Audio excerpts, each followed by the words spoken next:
For more than a decade, Jeremy Puglisi has explored North America by RV, and today he shares the lessons, stories, and practical wisdom he's picked up along the way. Welcome to RV Out West. I'm your host, Brooks. My family of four's base camp is located in the beautiful Pacific Northwest, and our RV adventures radiate out from there. Please grab a mug of coffee and join us as we discuss RVing around the American West. From sweet camping spots, gear and equipment, to tips and tricks, we've got you covered. We are RV Out West. If you've spent any time in the RV community, chances are you've come across today's guest. Jeremy Puglisi is the co-founder and co-host of RV Atlas, one of the most respected and longest-running RV lifestyle podcasts in the country.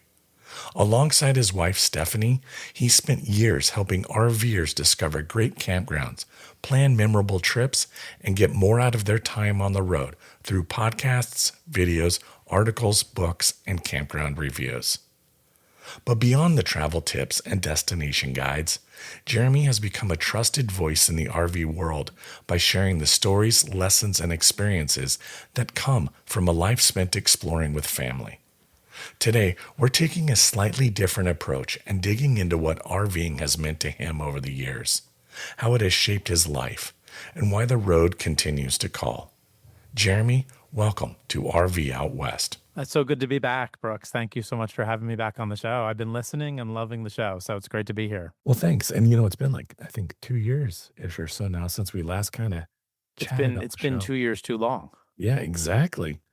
Well, Jeremy, I'd like to spend a few minutes in reflection and looking back across the years, the miles you've traveled, and the life you've built around RVing. There are often a handful of moments that quietly change the course of everything. When you think about that person who bought your first RV, what did you believe would happen that never actually happened?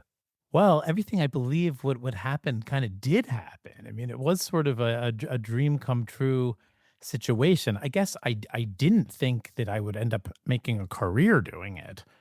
That certainly did not cross my mind when we bought the first pop-up camper. I mean, we were really just thinking, we want to take the kids camping. We want to get outside. We want to show them, our region. I don't think we were really even thinking broadly about seeing the whole country at that point, which now we have. But it certainly never crossed my mind that I would end up quitting my teaching job and making a career out of creating RV content. So, there's two roads I've traveled on, and that's that personal road as a family RVer and showing my kids the country. And then there's kind of this, similar overlapping but different road where it became my career and Stephanie's career as well. And that was never expected. Well, after all of these years, what has kept pulling you back onto the road? But my comma and to that is, what itch hasn't been scratched? Yeah, and it's interesting you ask that, because over the last 5 years, we have flown to Hawaii. We have taken a cruise. We have done some different types of vacations. And universally, we come back to camping. We come back to wanting to be in the RV. We had a nice time on the cruise, but all 5 of us sort of looked at each other and were like, yeah, I don't think we're going to do that again anytime soon.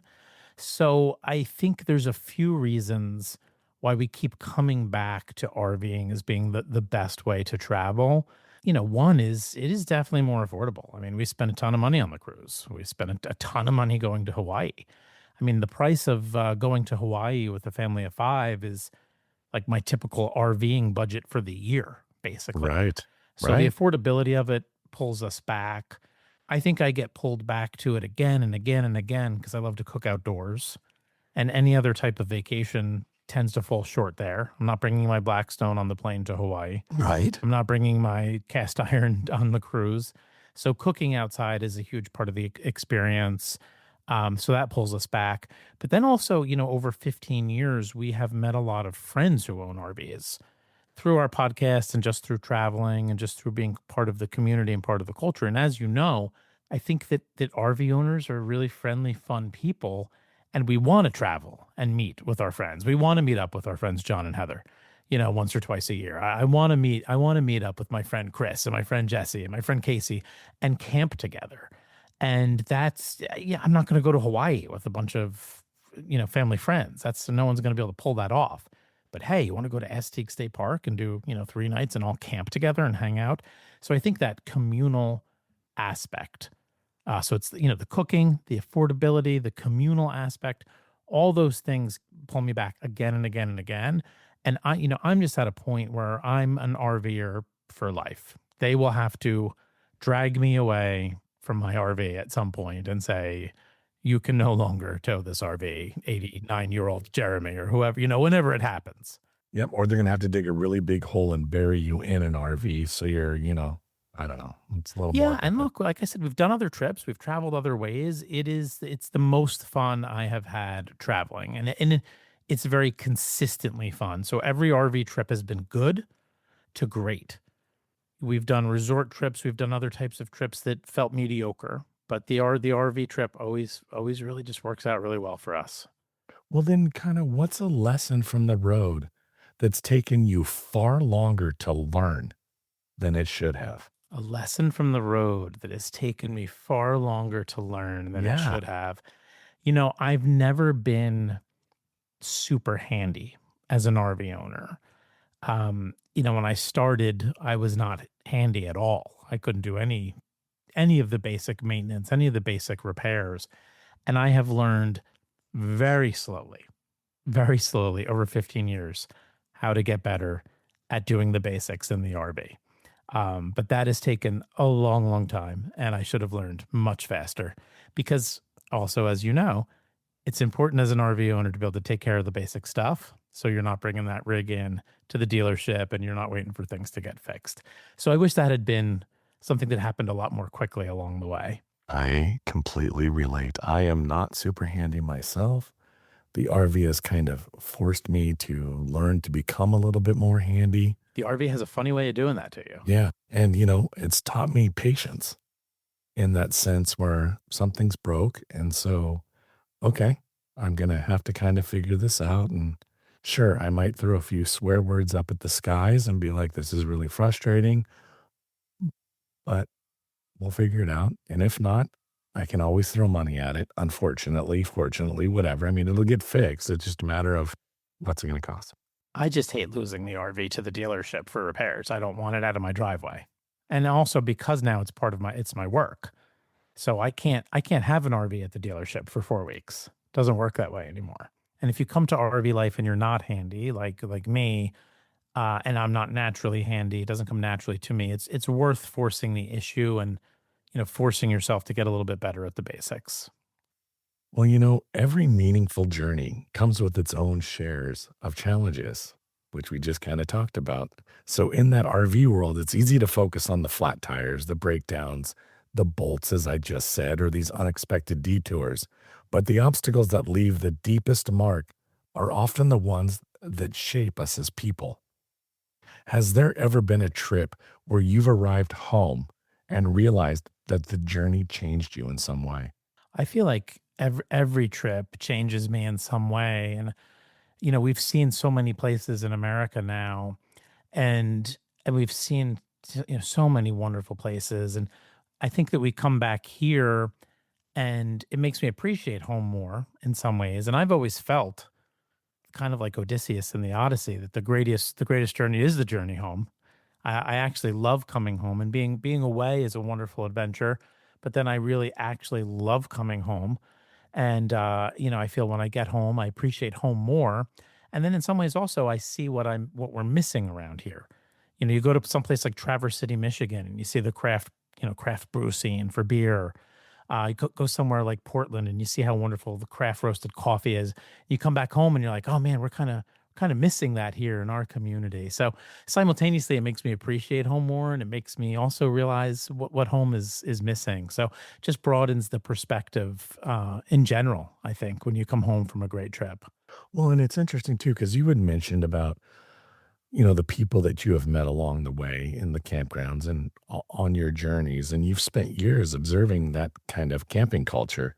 What have campgrounds taught you about Americans that you don't think you could learn anywhere else? Well, the campgrounds are, in some ways, the last surviving old-fashioned communities, I think that the campground is an idealized version of American life in so many ways. I mean, we happen to live in a small town where everybody knows each other and the kids ride bikes and the kids have summer jobs and all that stuff. But having been all over the country, realize that it's not like that everywhere, that strong sense of community. But when you're at the campground, and this at the risk of being super corny, you realize you have more in common with people than you have differences. But I love the communal aspect of being at the campground. It's like the old American main street, where you open the door in the morning and you let the kids go out and go crazy and have fun and go fishing and go swim or go ride bikes all day, and then they come back in at night. And not everybody has that, and I've really appreciated that aspect of camping, and it's helped shape my children's lives because my kids grew up camping summer after summer after summer. Stephanie and I were teachers; we were gone summer after summer, and they spent their entire summers outside, and now they're doing that at home. Now when we open the door in the morning, they're gone. They're off to the races. They're taking their bikes to the beach and they have summer jobs now too. But the American camping experience shaped their childhoods, both while we were traveling and the way they look at the world when they're back home. And we raised outdoor kids and kids that really love being outside. I always joke around and say my kids are bad at video games. Like their friends make fun of them because they're not good at video games, but they're out there fishing, they're out there surfing, and that is a gift that camping has given our family, and I'll always appreciate the community at campgrounds and the safety of just kind of letting your kids not run wild. That's maybe the wrong way to put it, but letting your kids run all day. Yeah. As a kid growing up as a Gen Xer too, it was like, my parents were like, come home when the streetlights come on. And we don't do that anymore. I think society has changed and we don't need to get into the whys and the whats, but now it's just a little bit of a different world. So I think that campground provides that as an opportunity for children to be able to go and play and do that and have that kind of initial taste of freedom. Like the first time you learn to ride a bike, you're like, oh my gosh, it's freedom for you. All three of my kids rode their bikes for the first time successfully at campgrounds. So the Queechee Pine Valley KOA in Vermont, Max and Theo took off on their bikes for the very first time and just took off and like went around the entire loop and disappeared around the corner because we were practicing at the campground on that road trip. So, it shaped their childhood in a great way. And what's exciting for me is my oldest two are 17 and my youngest is 13, and they're all still at home, but they are talking a lot about camping. And they're talking a lot about wanting to camp with their friends and to do their own trips and to get their own tents or hey dad, your rooftop tent on your truck, do you think maybe you could give that to me? So it's Fun. what's cool is I can see that I feel like I'm pretty confident that it's shaped the way they're going to live their lives as young adults and as adults too. I think they're going to kind of carry on that tradition of camping on their own with their friends, camping with their own kids. And then I even, I'm corny enough to look forward to multi-gen travel, and maybe Yeah. camping with my kids and my grandkids. I think that would be tremendous. And hopefully it's hey dad, sit down in the camp chair. I'll set the trailer up here. The sound of the and they just hand you one and you're like, this is great. I don't have to chalk it and level it and deal with that and make sure the toilets all got water in it. And they're just taking care of it for you and you just get to chill. That sounds good to me. I know, right? It sounds amazing. So on the flip side to that, what has been your hardest, maybe season isn't the right word, but what has been the hardest part of RVing that you've gone through personally? And I'm not talking about financially or professionally. Has there been a trip or a season where, we just kind of overcome with constant kind of knockdowns or whatever that might be? And what did that look like? I have said for years on my podcast to friends, we've never had a bad RV trip. That's one of my lines. We've never had a bad RV trip. And I've had the realization in just the last 3 to 4 months that is probably a lie. that is probably not a little bit disingenuous, because we did have one trip that was filled with challenges. It was really difficult. And I think that I've sort of glossed over the fact that that was a tough trip. So we towed all the way to Nova Scotia one summer from New Jersey, which is a long haul. That's awesome. That's And on my list, by the it way. was amazing. I Nova can't wait. Scotia was amazing. Yeah.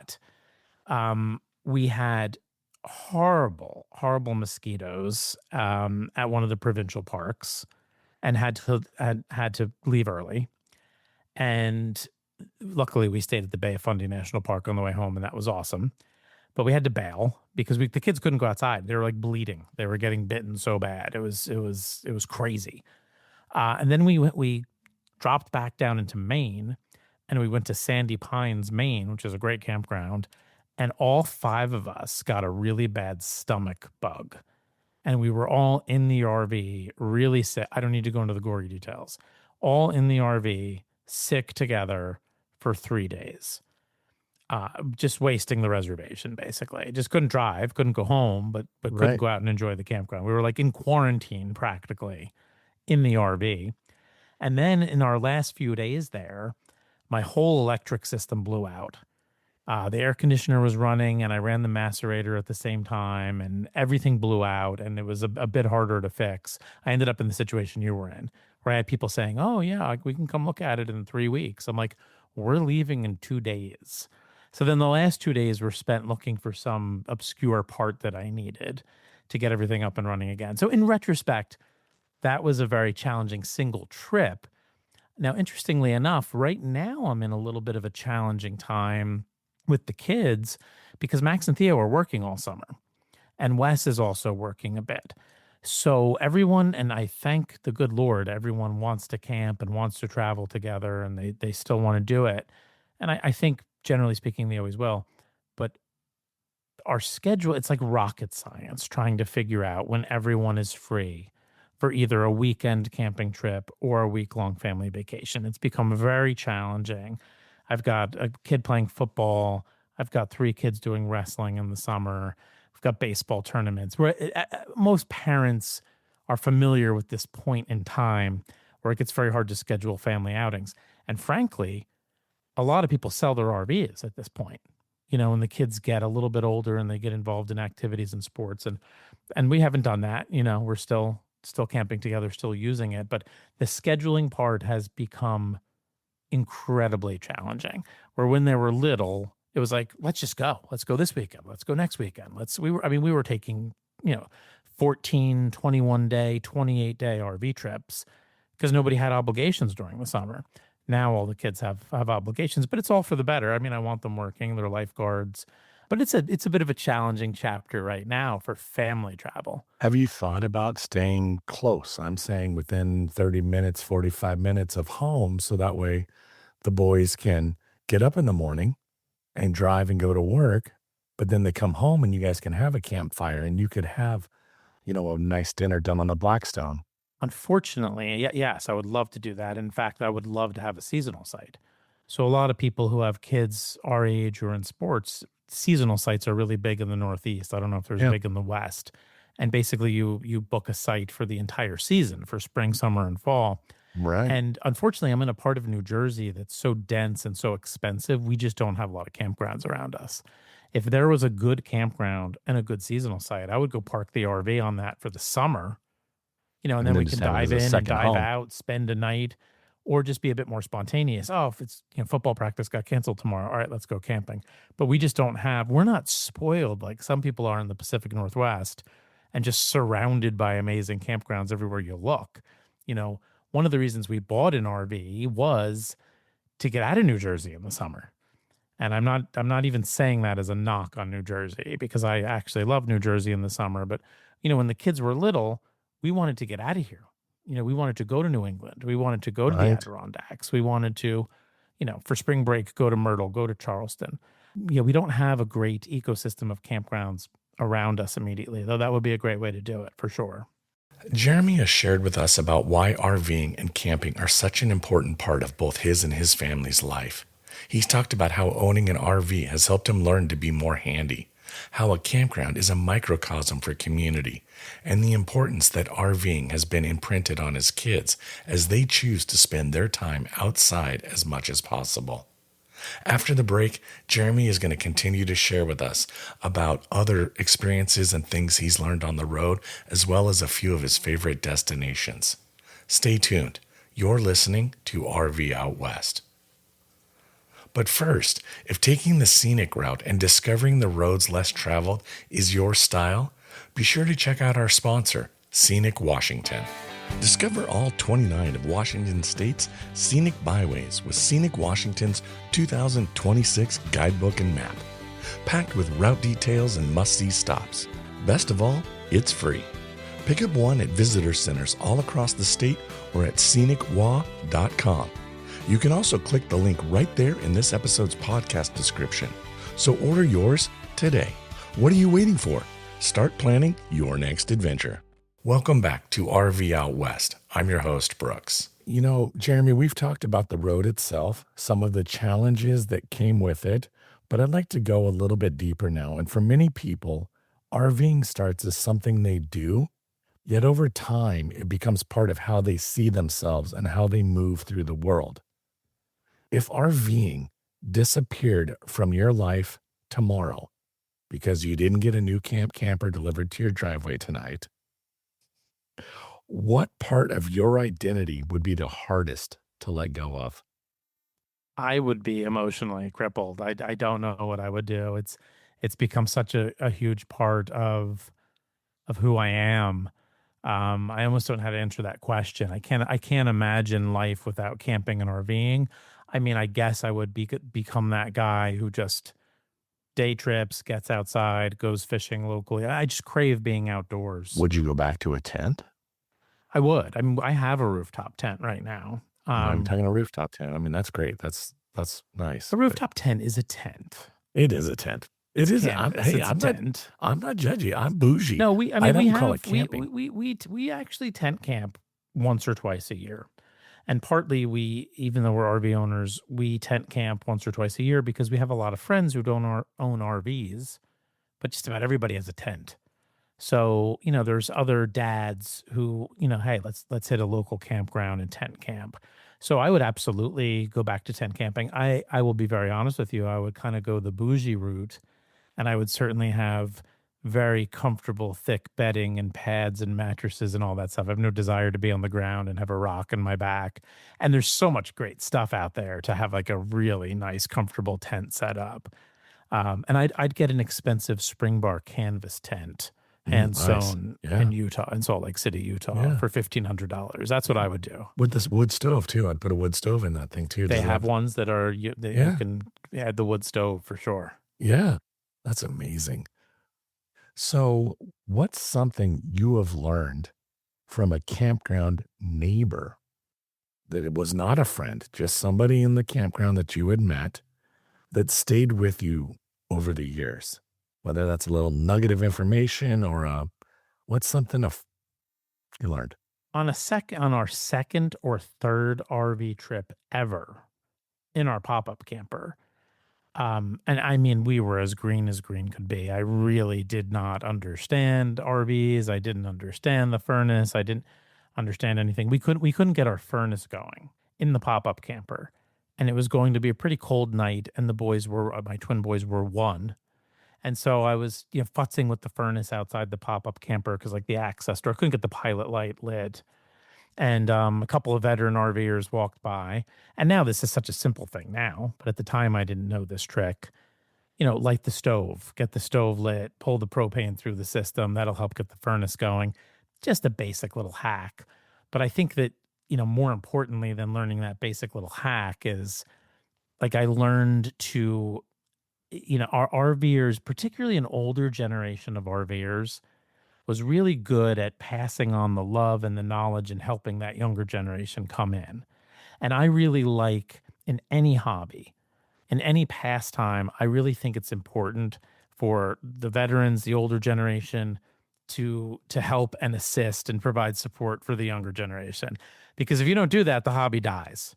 I've heard a lot of old guys complain that people aren't fishing that much anymore. Well, maybe there's a lot of cranky fishermen out there who haven't done their best to cultivate the next generation. So when we started, I think the lesson I learned was, help the newbie, welcome the newbie, help the newbie. They're good for the sport, they're good for the pastime. And that's very counterintuitive because a lot of people say, oh, there's too many people RVing now. It's too crowded. There's too many people into it. I think about that issue totally differently. I think it is incredibly important for new people to come into RVing. Otherwise, the industry will die. Otherwise, there won't be innovation. Otherwise, there won't be new campgrounds. I mean, yes, will certain places be full on the weekend? Well, fine. But it's necessary to cultivate that next generation. So now that I'm a veteran RVer, go out of my way to try to make people feel welcome at the campground. If I see them struggling, I'll go over and try to help. That's great. I actually was at a campground in Downingtown, Pennsylvania, and my water regulator and water filter was completely leaking at the spigot.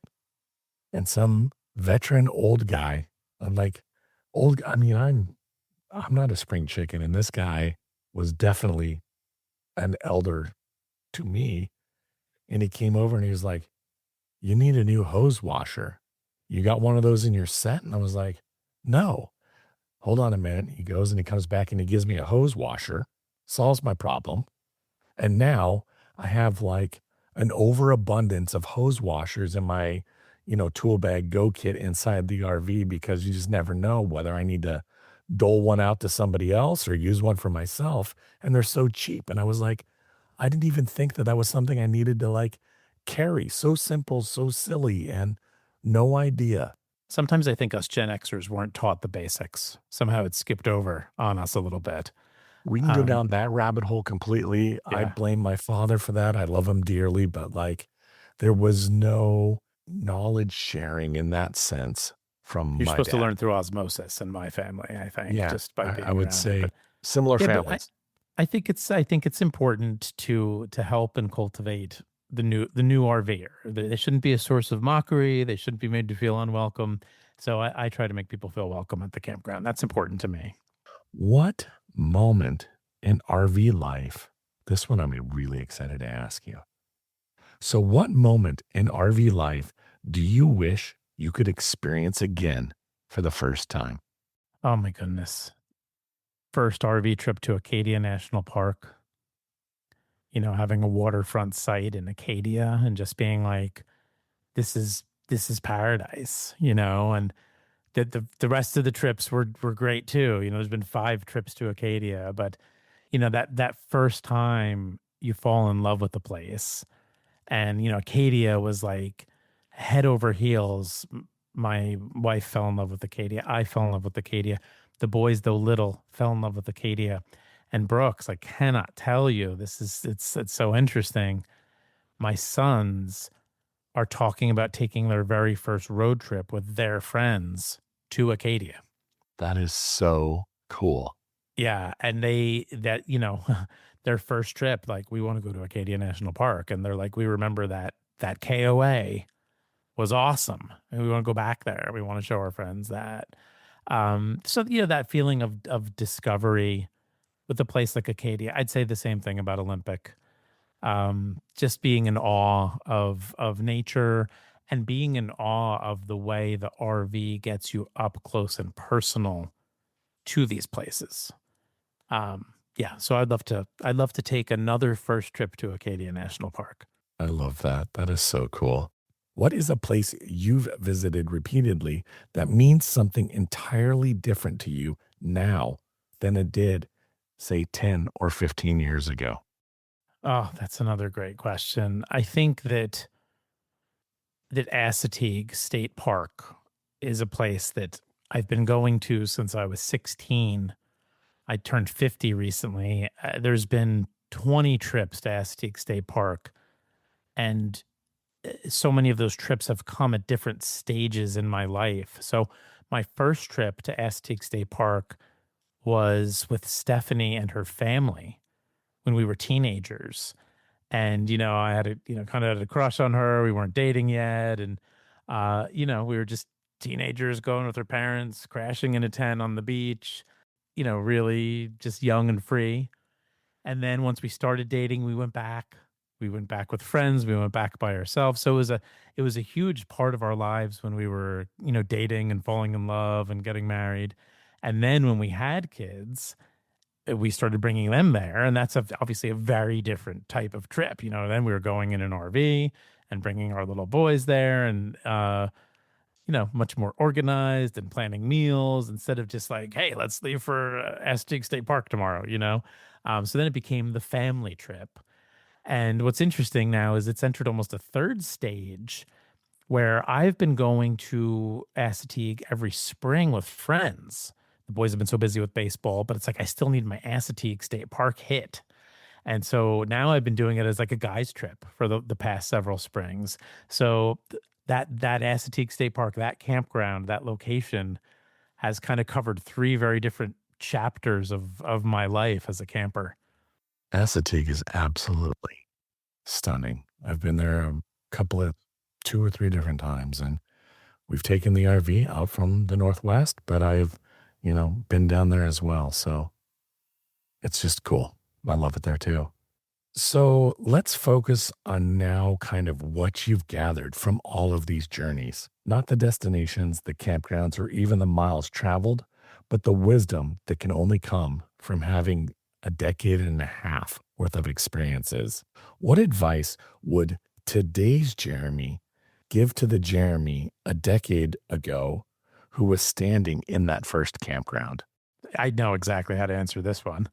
I used to really stress out about little things being broken on the pop-up camper. The stereo wasn't working, or the fabric ripped on the sofa, the gaucho bed that pulled out, and I'd get, because we'd invested so much money in it, it was such a big purchase for us. I literally remember sitting in the RV in that pop-up camper trying to fix just little stupid things that were breaking while my kids were outside playing. And I caught myself on that. I didn't go too far on that, but I think I'd go back and tell myself, hey man, chill, enjoy every second. RVs are not perfect. There's always going to be some little thing wrong or something that's not working. And I did improve though, because I remember going to Myrtle Beach once we were 5 or 6 years into RVing. We had a Jayco travel trailer at that point, and it was our first trip of the spring, and we didn't do a shakedown trip close to home. We just drove straight to Myrtle, plugged everything in, and the sink wasn't working. There was like a crack in the sink, hadn't been winterized properly, and so we had no kitchen sink for the entire spring break. And I was like, all right, whatever, we can get by without it. I had a little outdoor sink, I had the bathroom. I'm not letting this ruin my vacation. So I would say to my younger self, or to anybody getting into RVing, because I really do see a lot of first time RVers getting driven to distraction by all the little things that are not working.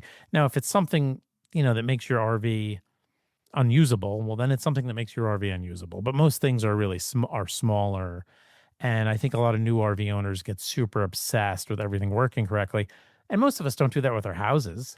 I mean, at any given time, your house has this problem or that problem, or the Right. gutters need to be cleaned or whatever. Yeah. And I don't sit around all day at home like, oh my God, I can't sit down and relax because my house isn't perfect. So I've learned to kind of roll with the punches there, and that's part of RV ownership. And like, don't go camping at some gorgeous place and be futzing around with your broken, stereo system or Right. miswired speakers or whatever dumb thing it is. I could not agree more.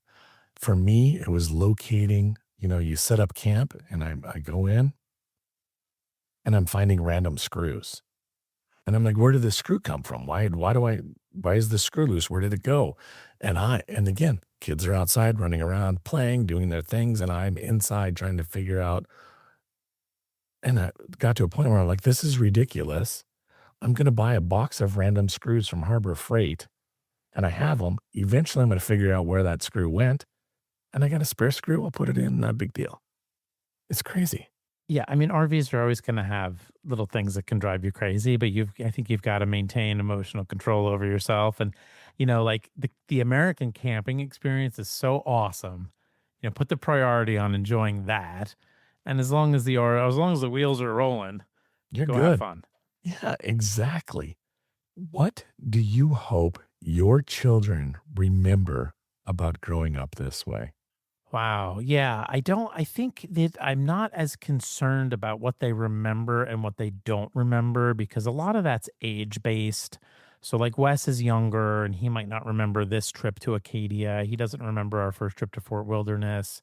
Memory is an interesting and strange thing. And I don't think I really have my finger on what I want them to remember or not remember.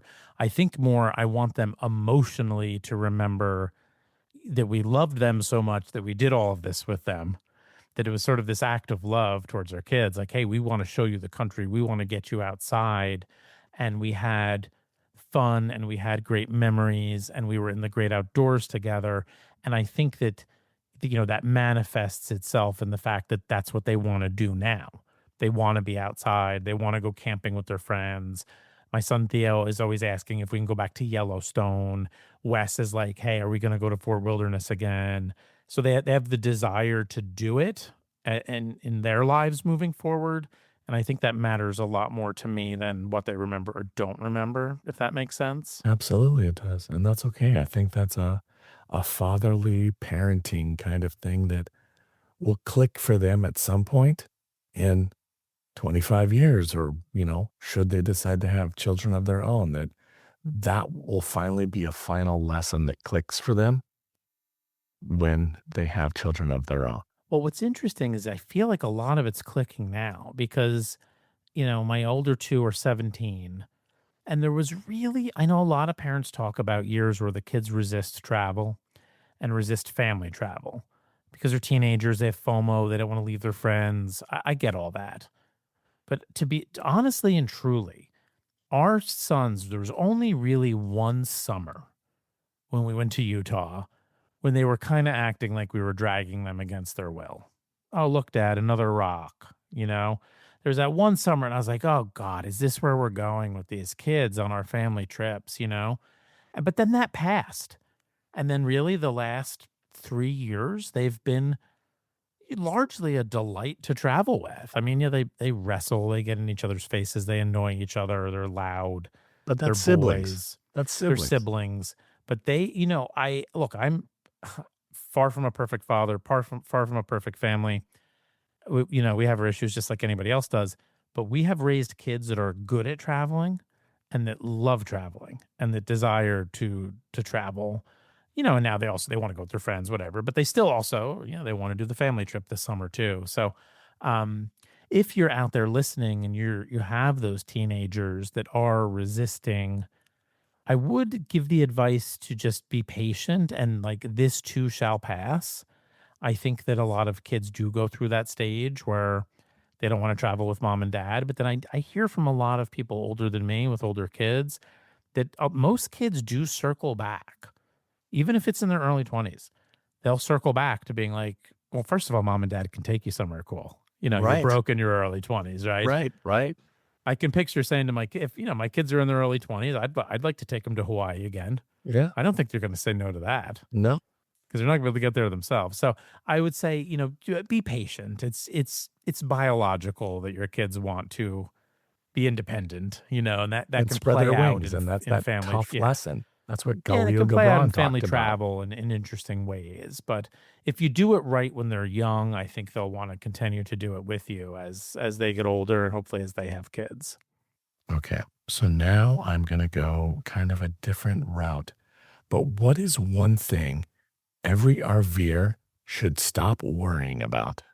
One thing every RVer should stop worrying about, I kind of addressed the issue of getting obsessed with things not working correctly. And not to harp on that point, but there's a lot of conversation out there right now about the quality of RVs and there's problem after problem. And what upsets me is I see some people saying, well, I'm not going to do this. I'm not going to buy an RV. So now I'm talking to the person who doesn't own the RV, but who's interested in RVing. And I think that there's a lot of negative conversation on YouTube, a lot of clickbait. And yeah, there's truth to some of it. But it is such an amazing way to travel. It is such an amazing way to see the country. The American camping experience is so exquisitely beautiful and wonderful and varied that it is worth It is so worth it, even if you have some quality issues with an RV. I'm in every Facebook group for every manufacturer because I always want to see what people are talking about. And so many people are obsessed with this breaking or that breaking or whatever it might be. And I look, I know that stuff can get annoying, but if the RV can get you to the campground, I'll say it again. Go and have fun. You can fix it. They're they're not built like a brick house. But even They're still, sorry, but even still, when things break in your house, there's things that are like, oh, whatever. I've got a clog that I got to deal with because the sink's not draining. Okay, fine. Or there's the door's not quite shutting exactly, an interior door's not quite shutting exactly right. I'll get to that. And yet in an RV, the door not shutting right, you fixate on that and you're like, oh, this build quality is terrible or whatever it might be. And you're like, but if that was in your home, you'd be like, you maybe I ought tolerate to. it, but the people are trying to buy their happiness. And I don't mean that as a negative. People are like, "Oh, the RV is where I'm going to be happy. It's where I've simplified my life to get away from all that stuff." And so then I think the expectations can be too sky high, and I'm not excusing any quality issues in the RV industry. No, and that's not necessarily right. That's a whole different conversation for a different time about there are problems and Yeah, but issues with it. one more piece to this puzzle. I think that a lot of people are buying very complex RVs too, with a lot of technology in them. People are buying $80,000 fifth wheels, $150,000, $300,000 motorhomes that are packed with so much technology, so many appliances, so much equipment. There's literally thousands of things that can go wrong. And I think I'm very counterintuitive with this. I believe in simpler RVs. I believe in simpler RVs with fewer features. I do not like electric leveling or automatic leveling systems. I like to do that by hand. I like to, I think RVers could stop worrying about having all the current tech and just look for something simple and well made.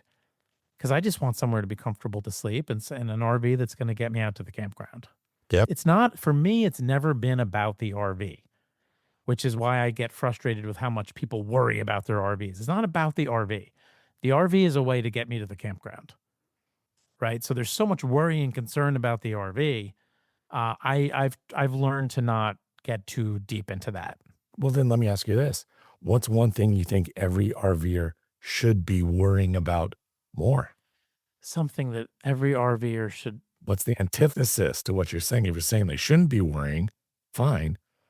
What should they be worrying about? Oh, driving safely, towing safely, you know, planning your route ahead, knowing where you're going, not driving when you're tired, not rushing to your destination, staying safe on the road. I think particularly when you're a family, you've got young kids, and I remember towing 16 hours to Charleston, 16 hours straight, and being exhausted. I think people should maybe worry a little bit more about just the safety of driving, of towing, of taking it easy, taking it slow, not rushing out on the road, having really good checklists, checking your checklists over and over again. That's a place to put some worry and concern, maybe more so than whether, every single component in your RV is working perfectly. Are you working perfectly as the driver of that RV? Are you prepared? Are you ready? Right, as you're piloting that down the road, exactly. Well, Jeremy, like so many of us in the RV community, I appreciate and have been a fan of RV Atlas. You guys are the reason I got a pop-up umpteen years ago because my wife and I were listening to the show and we're like, we can do that too. So I've always appreciated that you and Stephanie have not been full-timers. You're living the weekend life. You're that version where RVing comes with its own kind of reality. And so the noise of everyday life is crazy between work and schedules. Your son's now working, their activities and their commitments in their own lives. And then you've got this added layer of trying to pack everything in to a short window where you're supposed to go and relax. You have spent years helping people discover RVing and places to go. When life gets busy and noise starts to creep in, I'm curious, what helps you reconnect with yourself? It is getting to the campground. I mean, I was at Spacious Skies Minuteman outside of Boston for 4 nights. I booked it for 4 nights. Went up there, had a little bit of work, a little bit of my RV industry work to do, but then very, conscientiously said, I'm going to just slow down, relax, get my camera out, do some cooking at the campground, explore the area, enjoy the simplicity of being in the RV. That is a huge appeal for all of us, I think. Our homes can get complicated, our community lives can get complicated, our work can get complicated, our church can get complicated, taking care of everything in our house can get complicated. The simplicity of camping and RVing is hugely appealing, which is why I'm the guy who's going to tell you not to buy that $300,000 motorhome packed with technology. Like I'm just the guy who's like, keep it simple, get something comfortable, and enjoy having less stuff with you, less things to worry. Oh, look, I'm quasi a hoarder with all my camping gear, Yeah. and I Especially collect records. Coleman. And what's that? I said Coleman, yeah. especially Coleman. But going RVing is simplifying everything. Yeah. It is just simplifying everything, and I never fell out of love with RVing at all. But like on this last trip, and this was just a month ago, like I felt like I fell in love with it all over again. I was like, oh my God, I want to do this as long as I possibly can. This is so relaxing. I'm enjoying the campground. I'm enjoying exploring the area. I had friends with me doing the campfire at night, doing some cooking, and it was very restorative. It just really was deeply relaxing in a way that home life is not always that way. Well, Jeremy, we've talked about your story, we've learned some lessons, and I'm reminded that the road has never really been about the RV. It's about what happens to us when we leave the familiar behind and make room for discovery, challenge, and connection and growth. What began as an adventure evolved into a way of seeing the world. And along that way, you've helped countless families create memories of their own, myself included. For people who want to learn more about what you're up to and follow along on your travels, where can they go? Everything we do is under the RV Atlas, whether that's the podcast, the TikTok, the Instagram, the YouTube. All of those things are under the RV Atlas at the RV Atlas. And then I do a fun camp cooking show for Blackstone called Camp Griddlemore. So you can see all of my recipes, which are all very accessible and easy and really fun to do at the campground. So check me out on the Blackstone YouTube channel too. Before we sign off, I have to share with you, we just tried something new at the campground. Mind blowing. You ready for this? I'm going to give this nugget. Get fresh strawberries. Use marshmallow fluff and a spoon and paint the strawberry and marshmallow fluff and roast that over the coals. The marshmallow fluff hardens and you have this like crunchy strawberry. It was unbelievably amazing. So much so that my daughter said, no, I don't want to do any s'mores. I just want strawberries and fluff.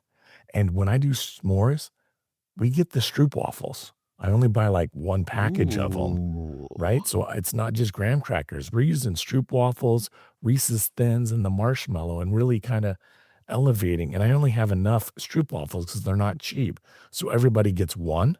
And then I have the graham crackers, like if you want round 2 or 3. She had her one stroopwafel, did the strawberries, and didn't want to go back to the s'mores. My mind is blown too. I know what I'm doing next time I'm at the campground. So elevate it, give it a try, and report back to me and let us know. It was unbelievable. They used to have the stroopwafels at Costco. You used to be able to buy the huge pack, which would be perfect for this. Right, or you can get them at Trader Joe's, but I'm even more so saying try the strawberries and the jar of marshmallow fluff. Game changer. I'm worried that if I do that, then there's no turning back. The good thing is at least you're eating strawberries. So while I'm not a nutritionist, the odds are they're a little bit more healthy than, But the stroopwafels are amazing because that caramel inside too melts a little bit. Delicious. I'm going to do it. I promise. Okay, well, you report back. Let us know how it goes. But Jeremy, thank you so much for taking the time to join us here on RV Out West and for sharing not just the stories from the road, but the lessons, challenges, and reflections that come with a life built around adventure. Well, thank you so much for having me. I would love to come back anytime. Just say the word. Sounds good. Thank you so much. Thank you, Brooks.